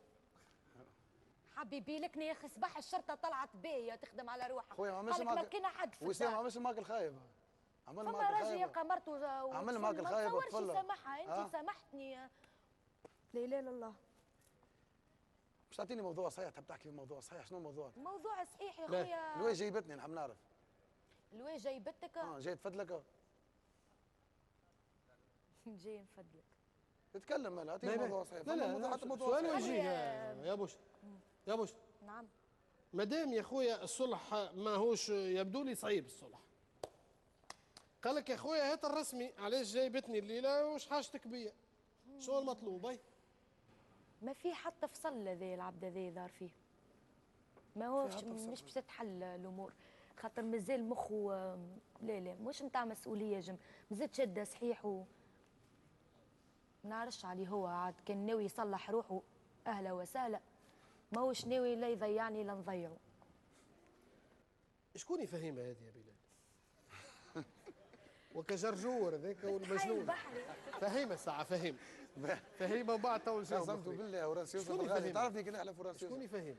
والله نعرفها معرفه سطحيه، اصحاب مع بعضنا قعدت انا وياه، انا وبشرى وصحابي والله نزك للوتيل توا شوفوا كيفاش ريزيرفي هو وياه، نزك توا للوتيل. ريزيرفي انا وياها. قداش يكذب وقتها انا وياها. جمله. انا وياها. بشوي المشكله مش ريزيرفي انت وياها، شكون يفهمها يهديك ربي؟ سي علاء فهمها هذه شكون؟ لحظه هذه نعرفها معناتها نعرفها فهمت؟ ما بعضنا انا واحده واحده صاحبة سوابق وما نحكيلكش حس كل شارع وشارع مخيره على مرته بنت عائله. قسمت بالله اختي هيك بينا حد شيء. اختك ايوه ان شاء الله اخواتي الكل كيفك. شيء يضحك والله. اختك بيتت وهي فرد سرير اختك. لا اله الا الله ان شاء الله اخواتي الكل كيفك. اختك ما تباتش بحثيك. لا هذه الطفله نعرفها سطحيه فهمت ولا؟ حسبي الله. كان جات بيني وبينها حاجه الطفله هذه. مرتي تقعد بحذايا، مرتي معايا سي قسمت بالله هذه والله سامبلامي نضحكوا ونلعبوا وبرا. انا قاعد انا وبشرى في القهوه، جاء صاحبي وصاحبته كلمه اخي الطفله كلمه الطفله هذه جات نعرفها معناتها من القديم، نعرفها اصحاب انا وياها فهمت؟ مو صاحبتي ولا حاجه سامبلامي. وهي مكبشت لها فاهمها والله لا والله قاعد تكذب وراس ولدي يوسف قاعد تكذب. جيتني شي قدام العباد انت قدامهم الكل باش تعرف اصحابك يخربوا لك في دارك، باش تعرف اصحابك مسحت فيها انا وعمي بجنب بعضنا وما يطلبوا فيه سمعوا فيه انت شو تقول على فهيمه وكيفاش تشرب كيفاش تغني ما وريك لي اصحابك يحبوك بالله يزي. اسمعني شوف بلال فماشي بالله سي علي شويه لحظه سي علي دقيقه يا بشرى لحظه فما بالله باش نسالك سؤال يا سي علي يا بنتي تفضل امشي. فما راجل محب والله العظيم والله كل شيء قدامي من الناصريه الا القرمده هو يجري والعباد تتفرج. سافا با لا تيت بالحق والله. فما راجل يكون في داره ويخرج يبدا يعمل هكا وش عليه يهز الكوب. شنيا؟ راجل واحد في داره بحث مرته ويخرج يبدا يعمل هكا. مش نورمال. يا بشرى والله بشرى لحظة بلال بالحق يا ماهوش نورمال. بشرى يا بشرى أنا مانيش موافقك. تعرفش علاش؟ على خاطر كيف واحد يخرج الأمور من إطارها ويسطحها يمكن هو الشيء هذا عمله في قالب تفدليكا راهو في قالب ضحكة. لك أنا وياها الفدلك يا ولدي اللي تحكي فيه هي لحظة لا سامحني لا سي علي لحظة سي علي يا بشرى انت تو قلت في قلب تفدليكا قلت في قلب تفدليكا اما امور مش بتاع تفدليك مره في البحر هذاك معناها حتى الشرطه كانت تشوفنا نبصيو في جرته هاو معانا ماجد ان شاء الله كان يتفرج فينا ويعرف كلامي صحيح ومعايا في دي يعمل هكا يخرج عريان من البحر والله تقولي صدقها يا سي علي ماك تحكي على السبيطار الرازي برا مش يعمل كنترول والله ليه والله راس ولدي الغالي والله يعمل تشوف انا مقويني هكا. تو انت جايبتني لهنا لواش باش تضحك باش تفدلك. انت حكيت اللي حبيت وانا زيد عندي ما نحكي. باهي يا بنت الناس عندي ما نقول. باهي سامحني اجي نعطيك انا ملخص الحديث سامحني ياخذ كلامك بالخير. انا وياك ما عادش نتفاهموا. اوكي 7 مستحيلات كان نرجع لك. مريقل. باهي ولا؟ ولدي انا ما نخليش بيه كي نعرف نخدم ليل ونهار. بالطبيعه نوصل حتى نبيع كلوه خاطر ولدي حاجه عاديه. تبيع كلوه؟ نكلم فيك انا نقول لك بالله نحب نجي نرى يوسف وانت تقول لي لا وتسكر التليفون. كل كلام مرة تعدي لي عمها تقول لي هذا عمي ما نعرف حد باب دارهم ما نعرفوش. ما تبيعش مرة تقول لي هذا عمي مرة تقول لي هذا ما نعرفش شكون كل مرة تعدي لي شكون. باهي تقف بحذايا خويا تقف بشرى. هو المفروض سؤالي باهي دور شويه سامحني دور شويه باهي شوف انا توا باش نعمل طلب غريب وعجيب جدا اول مره نطلبه في برنامج عندي ما نقول لك اما فيه ورطه راهو فيه ورطه كبيره لك انت ولا انا ولا هي. اوكي باهي اسمعني حتى الاخر سيدي وقول لي كانك موافق باش تطلق سيدي وكانك موافق باش تعطي النفقه لمرتك ولولدك يفتح هذا الستار يا بابا.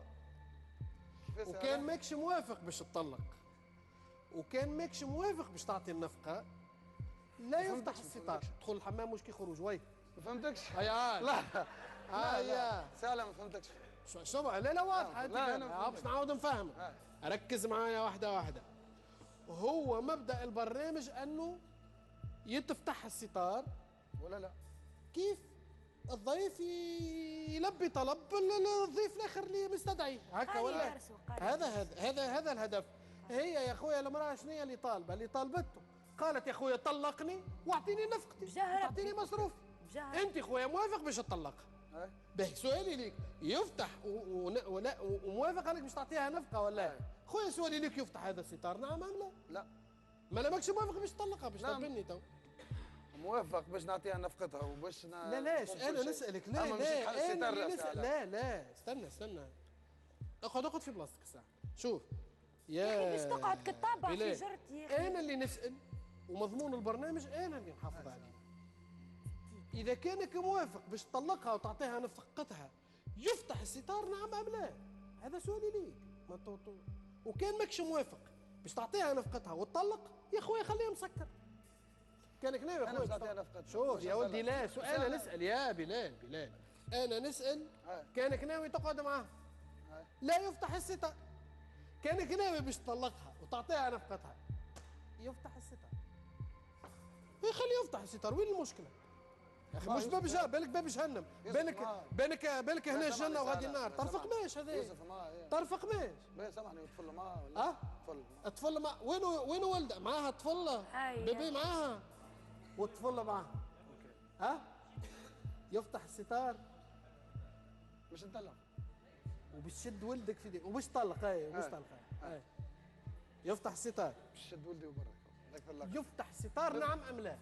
اوكي يفتح الستار.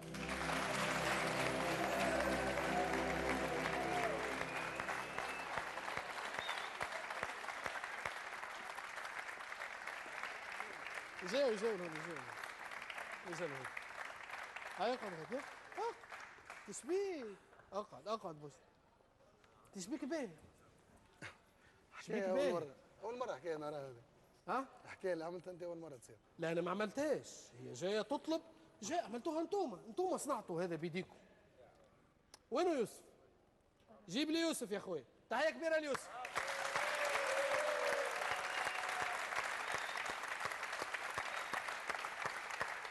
يوسف محلاه بارك الله عليه يوسف.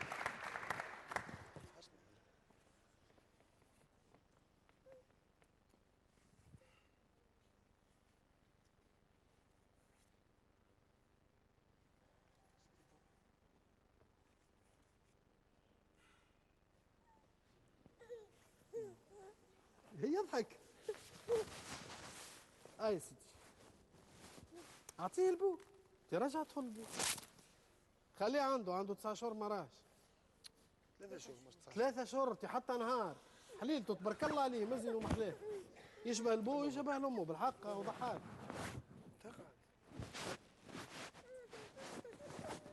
شو اسمه هو؟ يوسف.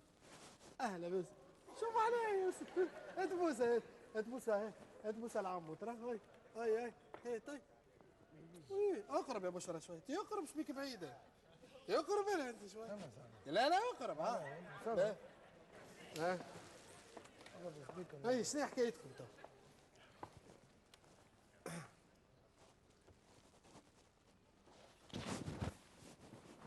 يوسف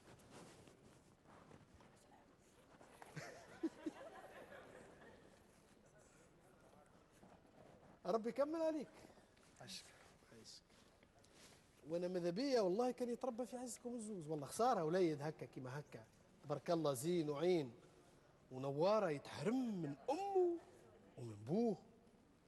انتوما زوز صغار انا في اعتقادي شباب الزوز غالطين وما زلتوا باش تغلطوا وما زلتوا باش تتعلموا من الدنيا.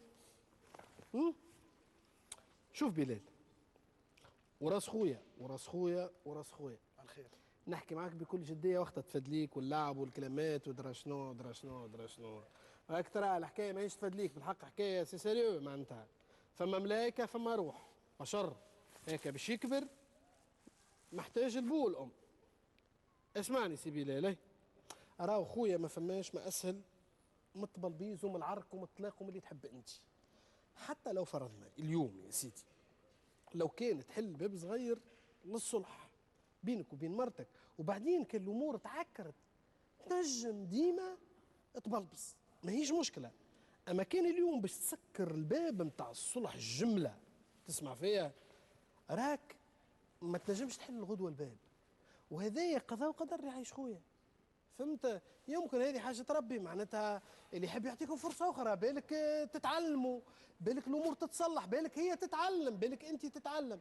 انا متاكد اللي هي غلطت برشا، تسمع فيا، انا متاكد اللي هي عملت برشا اغلاط، وانت ظاهر فيك مسامح، نحسك هكا تحب، هي دار لسانها دايره برقبتها، نعرف لبلبه وقبيحه وتتكلم وكلمتها تقولها، اما راهو اسمعني كيما تقول هي معناتها رزله، عرفت مراه في صوره راجل، فهمت؟ بوها صعيب معناتها مراه رزله رزله رزله، فهمت؟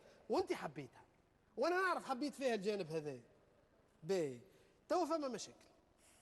اما انا يضرني خويا لو كان نخليو باب للصلح يا بلال، حتى كان فتره صغيره ما يسالش، خذ وقتك، انت علاش مزروب انت؟ استنى انت مزروبه، علاش مزروب؟ عندي علاش مزروب ايه خذ مسافه صغيره، اسمعني نخليوها ايامات يا خويا، سبيعتي، خلي الامر يستراح يا رجل، خلي الامر يستراح واحده واحده بشويه، ترجعوا لبعضكم شويه على الاقل، انتم هكا ولا هكا كاتبين صداق، انتم مازلتم معرسين، تو ماكمش مطلقين يا خويا، خلي الامور تهدى، خلي الامور تهدى، كانت ما تبدل حتى شيء، ما تبدل حتى شيء، وكانت بدلت يا خويا خلي هاكم عايشين مع بعضكم وهاولوا وليد بيناتكم، هيا شقول بشويه نحبكم تخرجوا ثلاثه مع بعضكم، انا بالحق لا سهله والله، ايه انت شديت في لا اسمعني عاد، اسمعني يا بلال نعم. اسمعني وحاول باش تعمل محاوله، اعطي للصلح فرصه حتى تقدم يا ودي يديك، تعطي لعائلتك فرصه، ماكش وحدك راهو اخي، هذاك ولدها راهو، سامحني اللي شد وانت راه ولدها كيما هو ولدك، اعطي روحك فرصه واعطيها لي هي فرصه، واعطيه فرصه للصغير يتربى على الاقل في عزكم، كان ما مشاتش الامور طلق يا خويا، انا هذا قصدي فهمت يا خويا، خذ جمعتين ثلاثه، ما مشاتش الامور يا خويا طلق وما يلومك حد، بالك غدوه تتبدل المراه هذيا، بالك انت بيدك تتبدل كومبليتمون يا ولدي، بالك شنو تعرف على حكمة ربي انت عادي بشويه، انت مستعده تعمل تنازلات يا بشرى في سبيل الصغير هذا، هي مستعده قالته هذا قالته وهذا قالته، وانا نعرف على جات المراه، دقيقه خليني نجاوبك، المراه هذه جايه على اساس في داخلها انها ترجع لرجلها وتحب على صلحها وما تحبش تحرم ولدها من بوها، نقولها لك بصراحه حسيناه هذايا من الاول، اعطي انت فرصه، اعطي للصلح مكان يا راجل، ميسالش حتى هي مات اسابيع شهر يا خويا، ما مشاتش طلق يا خويا، ما تبدل حتى شيء، هاي يا خويا يوسف بلال، هاي شوف التوانسه الكل يتفرجوا فيك راهو، اسمعني مليح، التوانسه الكل ماذا بيهم كان تروحوا مع بعضكم الثلاثه، شوف تونس كلنا مرينا فتره صعيبه، تونس كلها من ديسمبر عام ناول تعدينا فتره صعيبه، وتبارك الله توا نحبوا مشاهد تاع تفاؤل، مشاهد تاع فرحه، هات نعاونوا بعضنا، نفهموا بعضنا، نحسوا ببعضنا، نعيشوا مع بعضنا، هذه الفرصه متاحه للناس الكل راهو، باهي احنا التوانسه قلوبنا باهيه وفي حاجه الى تسامح والتفاهم، يا بلال حط في مخك هذايا وخلي الناس شويه تفائل، على الاقل نحسوا بشويه يعني انه فما حاجه تبدلت، اش قلت خويا؟ هي تعرفني ما نلعبش تعرفني ما نلعبش، ما عنديش هكا اللعب وما نلعبش بالناس، باهي هذه حاجه باهيه، وهي تعرفني يا راني، هذه حاجه باهيه، تعرف قلبي ابيض، هذه حاجه باهيه، قلبك ابيض، اي خلينا نعطيو للصلح مكان، دي فرصه للصلح، حاجه وفات حاجه وفات.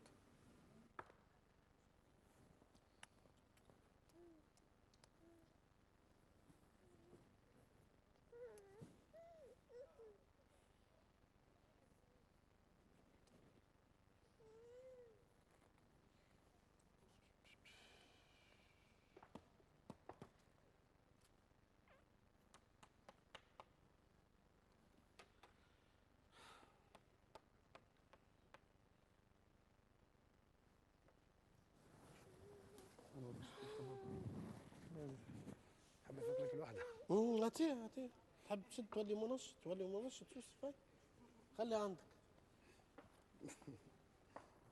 كان جاء ينجم يتكلم وراه يتكلم الوليد، خليها له ميساج، خليها له بشكلها، لا باش تاكلها تضيع لي لوحدي، تحب خليها له والله ما يخوها، هذيك هدية التونسية خليها. هاكا كي تروح تفرج في امك وابوك على العمال اللي عاملينها هذوما. لا في فمك لا يرد بالك، نحي له من فمه نحي له من فمه بالله بالله والله كلام، وعنده سنين هو يطلعوا له 4 ديجا. بلال يهديك ويبعد البلا عليك يصلح حالك يا رجل. ريتو راني ويبعد بنات الحرام مش كذا شهور عليك. عندي 20 يوم اللي ريتو. ويبعد بنات الحرام عليك. النفقه نتاعها ريتو عندي يجي 20 يوم مش 3 شهور، خاطر وقت عطيتها النفقه نتاعها. يا ودي ماذا بيك تراه كل ثانيه انت شنو 20 يوم؟ ماذا بيك في حضنك يتربى. سهله كيفاش؟ يا بلال شوف جمهور كامل يستنى فيك ويتفرج فيك، وتوانسه الكل تبارك الله يتفرجوا فيك الليله. ابعث فينا شويه تفائل، يزينا من الكب يا راجل، يزينا من العرق، يزينا عايشنا في فرصه انه نحبوا بعضنا، انه نتسامحوا مع بعضنا يا راجل. تيز علاش نختموها بطلقه يا رسول؟ تحب تورطني في طلقه انت الليله؟ انت الليله تحب تورطني في طلقه؟ انا ما قلتلكش ارجع، انا ما قلتلكش ارجع، قلت لك اعطي للصلح فرصه، اعطي فرصه لروحك ولمرتك ولولدك. ما قلتلكش انا ما طلقش، اعطيهم فرصه جماعتين 3 احكيوا مع بعضكم كي تروحوا. بربي ايش كان عليش باش ينقص منك انت؟ ايش باش ينقص منك كي كان تعدي مع ولدك جمعتين 3 يا خويا؟ برا روح لدارك يا خويا، انت برا اش قاعد تعمل لهنا يا خويا؟ جمعتين 3 بالك تمشي الامور، بالك تتبدل يا ولدي، بالك المراه هذه تولي امراه اخرى، بالك انت استنى، بالك انت تولي عبد اخر. انت بالك تعرف على حكمه ربي، انت ما زلتوا صغار يا ولدي. هيا اعطي للصلح فرصه. كان جات حاجه تجيب طبيعتها ساعه. ايه كيفاش باش تجيب طبيعتها؟ باش تجيب طبيعتها ما هو اعطي الفرصه انت. ورينا استعدادك اخويا انت، هات اعطيني، وريني استعدادك. تعطيني استعدادك، اعطيني مده، اعطيني جمعتين 3. برا روح بولدك يديك العن الشيطان، كان ما مشاتش الامور طلق. يا هدي خذ بخاطر اخي قلبك كاسح يا راجل، ولدك ما حسيت حتى شيء، ما نعرفش. بالعكس العباد الكل يعرفوني شنو يعرفوني حنين ظاهر هذا بجنبك وسهله. حنين على الاخر. هاي قالت لك حنين على الاخر، راجلك حنين يا بنتي على الاخر راني ها يعجبكش يا بلال؟ مرتك قالت لك راجلي حنين على الاخر. بلال يا بلال شوف، كان جات مرتك تقول يضرب فيا والله صح، والله راني لا عمري شديت صحيح في الحكايه هذه. تعرف ما عنديش حكايه الضرب. انت ظاهر فيك فدليكشي وراجل بحبوح وطيب وقلبك ابيض هكا، راه مش نخدم فيك راه. اسمعني فما شكون ماكش هكا، انت ماكش هكا. كان عندي شكون داير بيا راني نقولها. لا ما تقولش انت. يا بلال مش هذه المشكله شكون داير بيك. ما قلتلكش ارجع لي، انا قلت لك نخرج من هوني نتصفي. حتى واحد ما ينجم يلعب لك بمخك، اسمعني قدام الوليد هذا حتى واحد ما ينجم يلعب لك بمخك. على البال اي ثاني الزوزك سهله. العن الشيطان، صليتش على النبي صلى الله عليه وسلم الفولي يزي برا. العن الشيطان، روح لدارك مع مرتك وصغيرك، خذ جميعتين، كان ما تبدل حتى شيء، كان لقيت تتجوز بابا اخويا برا طلق على روحك. انا هذا اللي طالبون، طالب منك. لا انا طالب من الراجل يروح لمرته. ما نحبش حاجه معناتها سامحني انا من غير لا نغش ولا حتى شيء. نحب كلاها خرج والله كلاه يا يوسف. تعرف ايش كلاه يوسف؟ كلاه كلمة الطلاق كلاه. كريم كلاه. يا بابا خلكم لا والله كلاه كلمة الطلاق. يا سيدي هاي كلمة الطلاق كلاه، يحب على امه وعلى ابوه. والله ساعة خليها بطبيعتها في خير والله بالحق صراحة. باهي يعطيك الصحة، أنا معاك. أعطيني مساج بتاع تفاؤل أخرى، أعطيني، قل لي كلمة، قل لي موقف اللي يخليني نعرف أنه بشرى ويوسف باش يتحاوروا مع بعضهم وممكن تتصلح الأمور. أعطيني موقف بتاع تفاؤل يدي كي ويبعد البلا عليك. أعطيني كلمة بتاع تفاؤل. هيا باش يكمل ينحي راه وسنبوه راه نمد له الورقة ينحي لك اسمه. هيا برا كمل. هيا اعطيني كلمة. جيب طبيعتها ساعة على خير بعد. جيب طبيعتها نطلع. باهي نعرفها. نطلع انا ولدي تو نحكيو شوي. تروح للدار ولا؟ انا مانيش طالبه باش نروح معاه للدار. لا بشوي نحكيو ونتفاهموا. اي فوالا هذا هو اللي طالب. انكم تحكيو مش بالضروره باش نروح معاه للدار. بالك شي هو يحب يشوف اموره ولا حاجه. هي مش مشكله. ما عندي حتى شيء. بالك شي مرندف. بالرسمي. مش الحمامات طبعا اللي صايرين. ربي معك. ايش قلت لها؟ مش الحمامات عندي سهري. تقول لي مرندف. لا هذاك يغزل فيك بالعاري تو انت تستفزفيه تقول له ما حشتيش بيه باش يروح، قال لك هو انا ماشي الحمامات عندي سهرين. اي هاني قلت له ربي معك. انا فهمت مشكلتكم هكا تبداو تتقاتلوا على حكايه فارغه. سأل ابسط حاجه انت تتغشش شويه عينيها تحمر كالارنب وتبدا تكسر في الماعون. انت شبيك؟ اي كسر الماعون. كسر وتضرى وتسب. ليه ما نضربش؟ ليه ما نضربش؟ وهذا الكل لازمك تنحيهم انت راك تعيش مع راجل وعندك صغير. الله غالب واحد ساعات يعمل لك حاجات ترى ما تقدرش اما خير انت ورجع على فايقه بروحك اللي انت غالطه. شويه انت عملت قلت لك انت عملت بر بعض الاخطاء. هو خلى بروحه. تي انت فاتنا تستعرف بهذا. اي نستعرف. فما حاجات نجم تصلحها. نستعرف نستعرف. يا بلال هاي تستعرف المراه اللي هي تغلط واللي هي تزو تصبت ساعات. اعطينا فرصه للصلح، تعطي فرصه للصلح والا لا. خذ بخاطرنا. ولا سهله. لا مش توا يا بشويه ركز معايا ركز ما قلتلكش توا. افهم وش يحكي قلت لك باش نعمل معك قهوه انا. افهم وش يحكي. نجموا تروحوا تحكيوا مع بعضكم يا رسول الله في مستقبل صغير ولا لا ليش؟ هذه واضحه وبسيطه. وبعد براو على رواحكم دبروا راسكم تحبوا تطلقوا دخلني يعني. هاي انا قلت لك تحكيوا مع بعضكم في الموضوع هذا والا لا؟ يا اخويا احكيوا لبرا يا سيدي باهي هاي مش في البيفات نتاعنا يا برا واطلعوا شوفوا لهم جيبوا لهم شويه مشروبات شويه كذا برد اعصابك. تطلعوا تحكيوا لفوق. شنو؟ لا يا اخويا انت حر في حياتك هذه حياتك هذاك صغيرك هذاك سي علاء سامحني نغسل كلامك بالخير هكا هني راه ما نخليش به وهي تعرف انا شنو معاه هو انا شوف وما هي زاده فهمت ولا اما كانوا جبرا ويتكلموا لازم نعمل حاجه سي علاء من غير ما يتغشش حد. حاسك فما حاجه اخرى خليتك ما نعرفش هكا حصيل. شوف هذا رايك خويا نحترموه هذه حياتك ونحترمها. لا يمكن انه واحد يتدخل فيها كان بالحسنى وكان بالصلح. كان الصلح والحسنى جابوا نتيجه. مرحبا على كل ان شاء الله نسمع عليكم ان شاء الله غدوه ولا بعد غدوه ولا جمعه تهز تليفون وتكلمني تدخل لي خبير باهي. تحيه كبيره لبلال وبشرى شكرا لك. هاي بلال من هون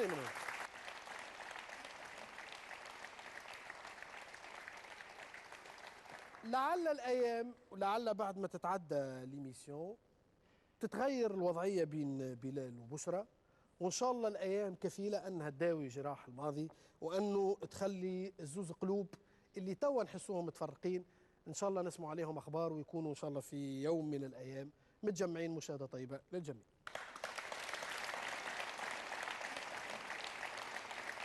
وتوا نمشي ونشوفوا مع بعضنا حكاية محمد شلبي.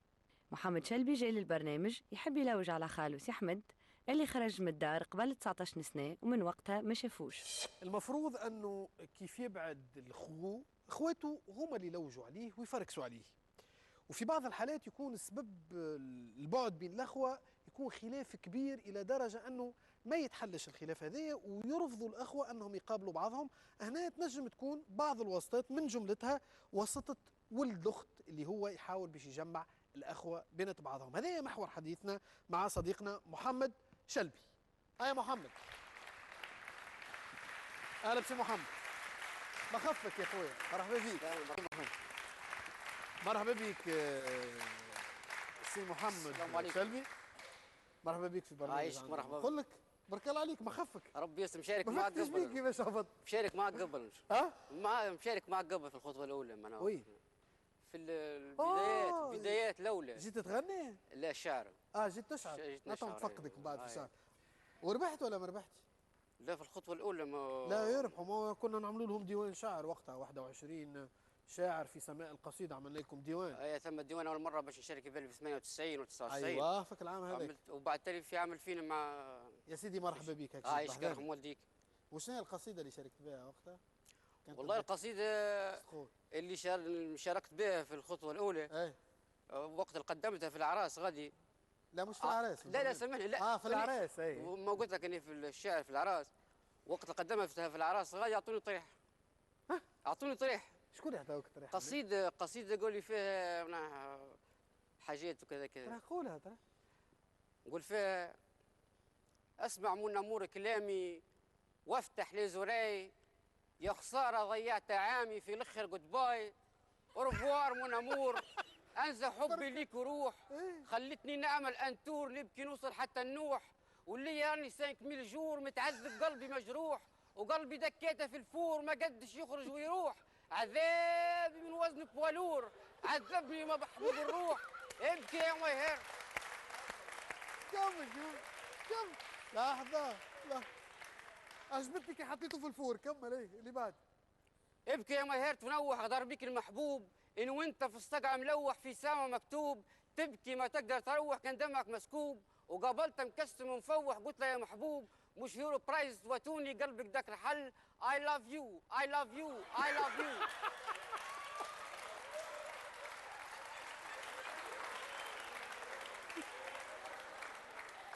سي يوسف رزوقة وقت المستشار الشعري شقال بعد ما سمع القصيدة هذه. حتى سي عبد القادر لا قال باهي. وحتى سي عبد القادر سي عبد القادر جديدي وقت جديدي معنا وقتها. اي شقال قال باهي معنا. ويوسف رزوق انا قاعد بهت في روحي كيفاش نجم ننسى قصيده كيما هذه. اي اول مره عملت معك كاستينج لكن بعدها طلعت كان في عام 2000 خرجت. قاعد حبيت تستنى. لا مستحيل هذا. ده مع باهي وعلاش عطاوك طريحه كي قريت القصيده هذه في العروسات؟ اباحيه قول. هذه اباحيه. اباحيه في العروس. ايش فيها من الاباحي؟ يا سيدي مرحبا بيك. اما القصيده ما كملتش راهو. كيفاش؟ القصيده ما كملتش مازالت ما كملتش. مازالت طويله. تفضل كمل. خذ راحتك. عاود من جديد. لا كمل الباقي عاد. هيا برا. ما وصلت اي لاف يو اي لاف يو برشا عيون وباللي فيك الكل. يور ايز راهم يعجبوني من نظر ما مل. جاوبني حبيب الغدار ترى في ماي اي وبنظر فيها احتقار تسمع للزراي. قال لي ما نحبكش وطار وما قالش جود باي ونبكي ليلي ونهار ودمعي يجيما معاي واسمع من امور كلامي وافسح لزراي. يا خساره ضيعت طعامي في الاخر جود باي. يعطيك الصحه. في الاخر جود باي.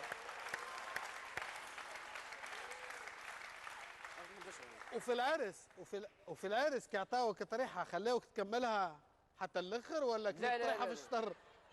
لا ما كملتهاش الاخر. كليت طريحه في الشطر معناتها. تبدا في اي لاف يو عرفتك. نفس هذيك.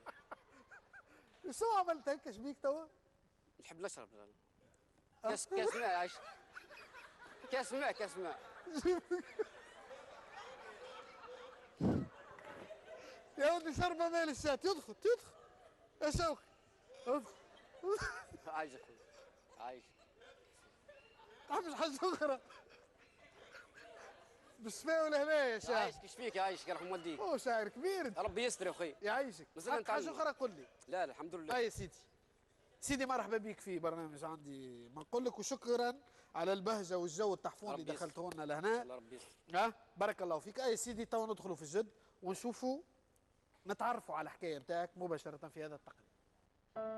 أرض الجنوب أرض شعر وشعراء، ومحمد شلبي ما خرجش على القاعدة هذه. محمد جانا من جابس ومعاه موهبة الشعر ورغبة في أنه يلقى خاله اللي غاب عليه 19 سنة التالي. أيوة سيدي. أولا هو خالي وخال أمي. هذا نقول لك كيفاش. يعني خالي لأنه هو أخو جدتي لكن رضع مع أمي من نفس العمر. هذه صعيبة. نفس العمر. سامحني أنت وين تسكن سي محمد؟ في الحامة. في حامة جابس. أيوة. مرحبا بك يا سيدي ومرحبا بحامة. وخالك احكي لنا الحكاية من الأول كيفاش بدأت الساعة حتى نفهموها بكامل تفاصيلها. والله الحكاية ممكن هو جي صغير هني.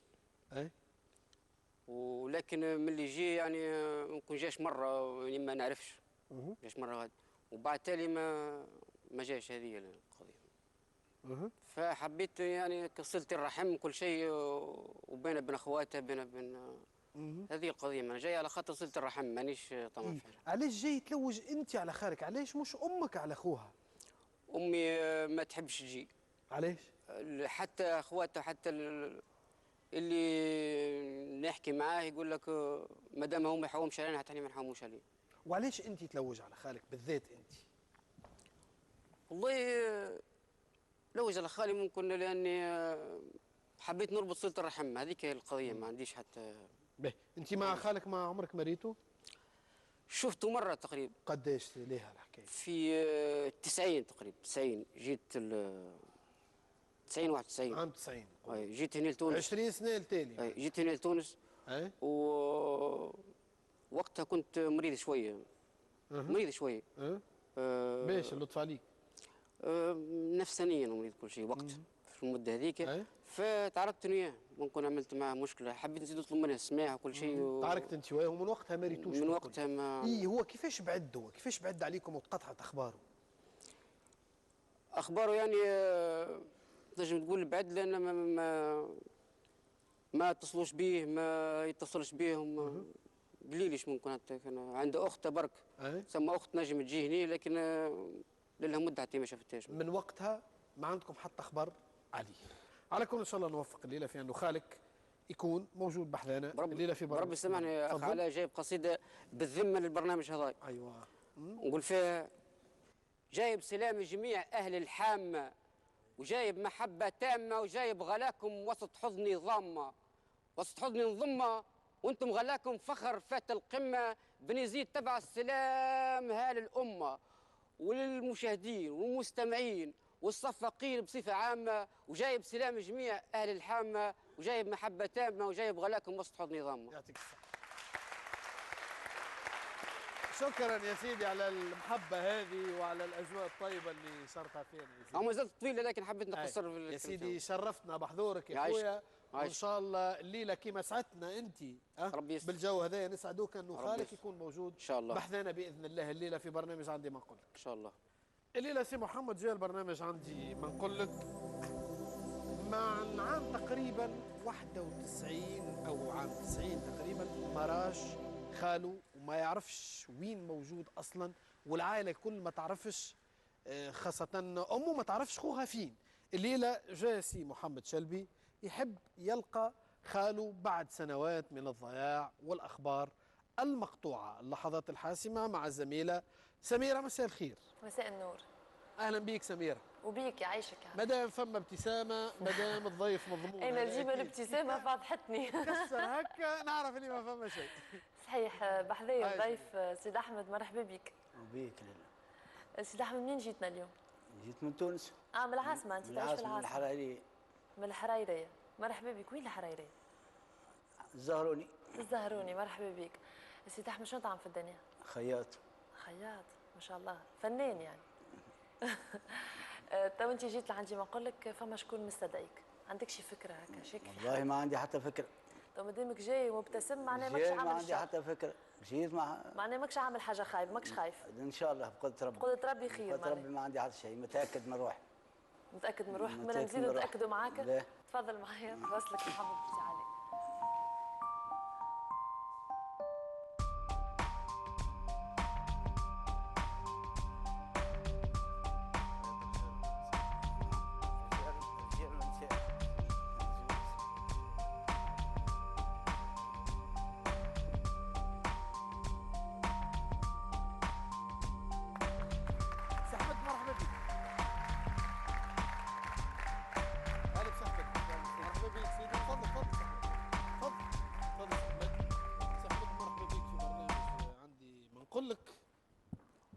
بليك بحث سميرة. حسيتك ماكش عارف حتى واحد.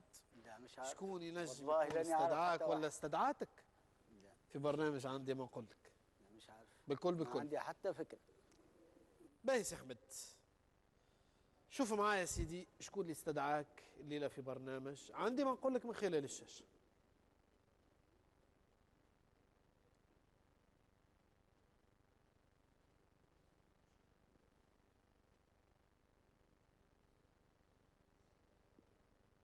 عرفتوا ولا ما عرفتوش؟ والله ولا ما عندي مدة ما شفتوش. يظهر لي ولد أختي، يظهر لي، مش متأكد. عندي مدة طويلة ما شفتوش. عندك 21 سنة. أيوة ما شفتوش. ما شفتوش. شكونه؟ قلت لي يظهر لي ولد. يظهر لي ولد أختي. حمد هكا؟ محمد؟ عبد الحميد. عبد الحميد. عبد الحميد ولد أختك يا سيدي؟ هو هذا هو عبد الحميد ولد أختك. سي عبد الحميد. سي عبد الحميد. محمد. سي محمد سامحني. محمد، شنو تحب تقول لخالك او خالك اللي استدعيته بعد 20 سنه ما شفتوش. خال عسلامة خال. سامس. عرفتني ولا يا خال؟ اي عرفت. انا ولد فاطمه بنت اختك فيان. اي عرفت. ونحب نقول لك كوني توحشتك برشا يا خال، وانت اللي ديما في البال.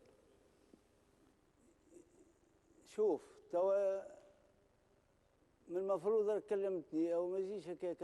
انا ما روحتش البلاد بالطبيعه، عندي مده، عندي ظروف خاصه. من المفروض ما يجي السلام عليكم وهكا. خال سامحني، حبيت لا ما غير ما حبيت، هذا موضوع، هذا تعرف احنا عندنا هذا وقمرنا هنا، واليوم كنت باش نهزها وكلمتهم في دار خالك. خالي طلب على غفله هكا تخليني تو 3 ايام شكون خال مش حكايه على غفله ولا حاجه. خالني في بالي مده سنوات بعد تالي اختارش وقت شفتك اول مره زي تعاركت وياك من عركه ولا حاجه، بقيت ديما في قلبي، حبيت نطلب منك السماح وقتها وحبيت شالينا تو اللي فات مات، جينا لهنا ومرحبا في كل وقت وسلام. ما نحبوش حاجات مرعيليه وما عندنا حتى شيء. المشكله اللي عندي ما نروحش ضروري ما تسمحليش. لا خال ما قلتش حتى مشكله. اي ضروري ما تسمحليش. يجاني للدار كلمني بالتليفون خالك اختي هاي جات عندها نهارين واليوم برك بالتليفون قلت لها تو جي اليوم باش نجيبك. يعني مش معقول ما تجيش هكا. يعني بالطريقه هذه ما سببت لك مشكله. سامحني بالطريقه هذه مش معقول. سببت لك مشكله كيف جيت ما هوش معقول بالطريقه هذه. فما كل الطرق. فما تليفونات عبد الحميد هو يكلم فيا. ايش ما تكلمنيش انت؟ يعني مثلا علاش؟ يعني اني غلطت كيف؟ غلطت واكبر غلطه بالنسبه لي انا، خاطر مش بتاع هذا احنا. وما عندنا علاش ما فماش مشكله اللي تستاهل هذا الكل. ما روحتش ضروري ما تسمعنيش. هو 10 بطاله ترى. احمد سامحني. عليه مش من المعقول. احنا ما لحظه دقيقه محمد يهديك. انا يهديك. خالك يحب يقول لك انه راهو ما فما حتى مشكله والا داعي يستحق باش يجي للبرنامج لهنا. ما فهمتش انا لاختي بعثت لها توكيل. انت كنت تكلموا بالتليفون. انا غاديك تتصرف كيما تحب. قلت لها انا ما نجمش نروح. لا دقيقه خويا ما حبش. يفهمني هو هاو يسمع. سي احمد نحب نفهم محمد. ما بيناتنا حتى شيء. لا لانه هو قال انت غايب عليه عندك 20 سنه. ما 20 سنه لا فهمك يا خالي هذا اللي قال في التقرير. ما البلاد انا ما نروحش البلاد ضروري ما تسمحليش. اي عندك حق. لا من حقك هذا. خال هو قال اخر مره تقابلته فيها عام 90 وتعاركت وكا هيك اش قال. وحب يطلب السماح ويلوج عليك. السماح جيب مش بالطريقه هذه يا علي يهديك. احنا ما عندناش ما نحبوش الطريقه. ما عندنا حتى مشكله بيننا. انا عندي خويا وعندي زوج اخويا تفهمني. يجي للدار يتكلم بالتليفون ويسمع جوابي ويحكي معايا. لو انا رفضت انا ما كلمتوش ولا ما استقبلتوش الله يبارك وقت نجم يتكلم يقول لك ما فماش حاجه اللي بيني وبينه باش معناتها يا محمد تبعني يا محمد. ايوه انت حاولت تتصل بخالك بالطرق العاديه والا لا؟ لا ما حاولتش ما حاولتش وما نجمتش. ما عرفتش. ما كانش قصدي. علاش ما عرفتش؟ خالك في رادس وصغار وكل اولاده باتصال بهم وقمرها تمشي وتجي. اني مش باتصال. قلت لعبد الحميد راهو عطاك النومرو. قلت لخالك راهو عطاك النومرو. خال يعني انك تو عملت غلطه كبيره. لا غلطه. لا بالنسبه لي انا غلطه خاطر ما عندناش نستاهلوا باش نجوا في برنامج تلفزي على غير حتى شيء. خال باش ما فيش مشكله. ما فيش مشكله. بناتنا عايش ولدي. سامحني معناها ما دامني غلطت. سامحني يا اخويا. سماح يا ولدي سماح. والله سماح دنيا واخره. هذاك هو ما دام غلطت. ومرحبا في كل وقت. لكن الطريقه ما هوش طريقه الانسان يجي هيك راهو. سي علاء يعيشك. سي علاء. سي علاء شنو شبيك؟ انا غلطت كيف جيت. غلطت كيف جيت. اني غلط. استنى لا بشويه لا يا ولدي بشويه. يقع. لحظه يا ولدي لحظه بشويه. لحظه تسالي علي بيه. تو انت اللي جيت مش ايش هو جيت انت باش تهرب؟ باش نهرب. ايش بيك تغششني؟ ما نشرفنيش في الجيان وكل شيء يا خويا. اني غلط. ما قالكش ما تشرفنيش يا ولدي بشوي.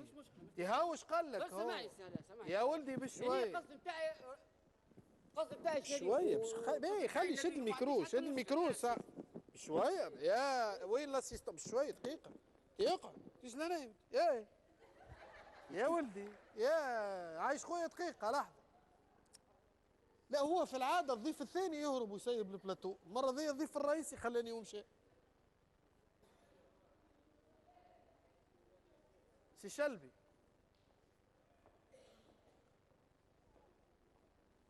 سي شلبي هو قال لك حس روحه كني حقرته هكا شويه.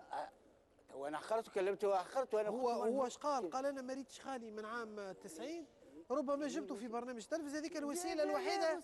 حب يكرمك ويقول لك سامحني يا خال وانت يعرفوا يا علاء يهديك ما فما حتى يمل علاش عمل هكا وحده. هو وحده عمل هكا، حب الطريقه هذه بالطريقه هذه، هو حب هكاك من راسه. ما فماش في كل الطرق نجي بالدار، ماهوش في اخر الدنيا. انا دار في وسط البلاد ومعروف، وخويا لهنا واختي لهنا والناس الكل هنا، وباتصال بيه. نعتبره تكريم، احنا حب يكرمك قدام الناس ويقول لك يا خالي. لا انا قلت لك لو بعيد، لو اتصل بيا وما جاوبتوش وما استقبلتوش وسمع كلمه دونيه من انا فاهمك في هذا، ممكن والله شوف فاهمك في هذا وكلامك فيه جزء كبير منه صحيح. لا كلامك صحيح. هو يا سي احمد كلامك صحيح، اما حسيته توجع. لا هو كيك طبيعته وطريقته، لكن هي ماهوش توجع، ما فما حتى شيء. فما حتى شيء ومرحبا به في كل وقت، وتو يروح معايا تفضل. فما حتى مشكله. ترى خلينا نشوفوا نحاولوا مره اخرى مع فريق الاعداد والليزاسيستون. ترى خلينا نمشي نشوف وينه هو بالضبط، خلينا نحاولوا نرجعوه على الاقل. هاي وينه؟ تيجي يا رجل وينه؟ ترى يا ولدي صلي على النبي. صليتش على النبي؟ هاي شيء صلي على النبي. هاي خلي بعد لا ما تحشش توا. لا خلي بعد يا ولدي بشويه جاب دبرك. هاي وسع بالك عطيه جاب دبرك. هاي يسي وسع بالك شبيك يا ولدي حرنت الليله. باهي تصور انت ساره. هاي بر هات عليك. هات سيجار يزي الدوخه شو ولدي انت. هاي يس هاي صلي على النبي. هاي ايش انت كاسح شويه. هاي مرحبا. هاي ايش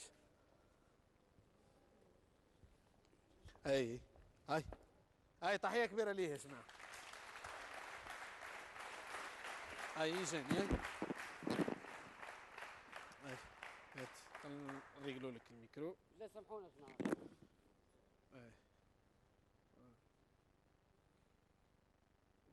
كيفاش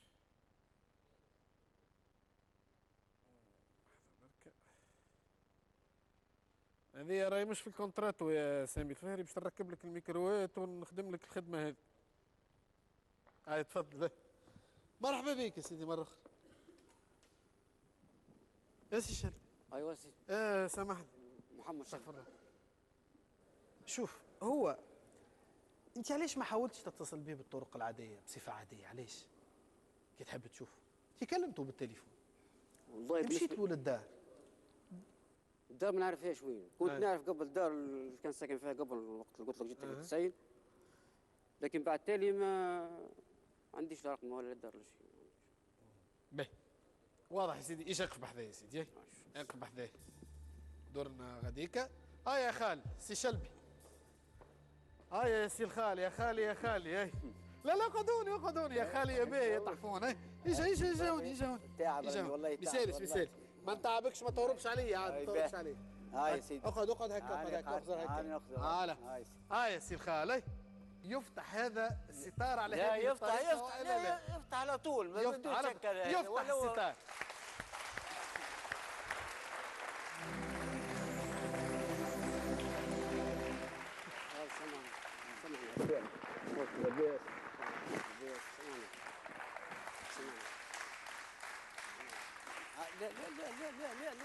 هاي تفضل.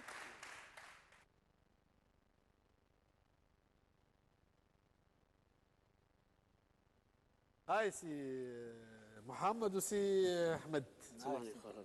سي محمد عندكش قصيده اخويا تهديها لخالك خلينا نبردوا الجو بعد سنين هذو الكل؟ نعرف ملايكتك تبارك الله خفيفه، ايش تنجم تقول في حضور خالك يا سيدي؟ عندي ما نقول لك غير اسمعني وغير افهمني. عندي ما نقول لك موضوع يهمك ويهمني. الموضوع اللي جيت عليه واستدعيتك باش تجيه حاول تقتنع به وتعالى نضمك وتضمني. الله الله، هذه باهية، قصيدة متحركة هذه. هي بالكلمات الباهية هذه الحلوة هذه نودعوكم وإن شاء الله ما نسمع عليكم كان الأخبار الباهية. يا خالد مرحبا بك. يا ولد مرحبا بك. على خير. على خير سيدي. في الحلقة هذه تمكنا من أنه ولد الأخت يرجع للخال في ظروف مرحة والحمد لله تمت العملية بسلام. هكذا نأتي مشاهدينا الكرام إلى نهاية هذا العدد من برنامج عندي من نقول لك مشاهدة طيبة للجميع.